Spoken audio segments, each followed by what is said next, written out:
Hi friends, today I will do a comparison of OnePlus S versus OnePlus S Pro. So let's see the detail of in-hand feel.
Let's discuss about camera in detail. Let's start with OnePlus S. It's have a triple camera slot and its primary camera है 50 megapixel aperture 1.8, ultra wide 8 megapixel aperture 2.2 और micro camera of 2 megapixel aperture 2.4 और HDR LED flash. Let's discuss OnePlus S Pro triple camera slot.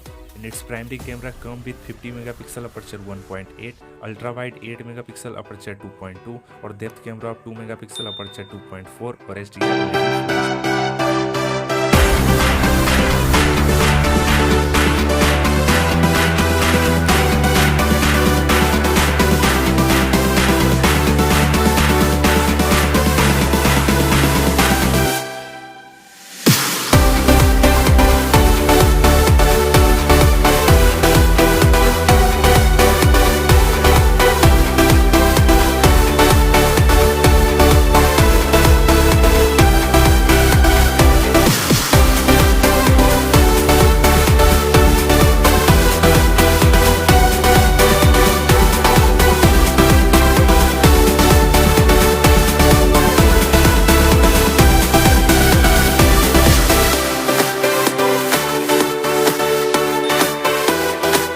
Let's discuss about price. OnePlus S come around $40,000 to $491 of 8GB RAM और OnePlus S Pro come around $50,000 of $627 of 8GB RAM or 128GB internal storage. Let's come on result. OnePlus S versus OnePlus S Pro. Design wise both the phone have similar design. Display are also good on both the phone. Camera is there is a better camera on OnePlus 10T. Hardware is also better on OnePlus 10T. Connectivity are same and charging are also same and there is a better price on OnePlus S. So thanks for watching our video. Don't forget to like, share and subscribe to our channel. Have a nice day. Thanks for watching our video.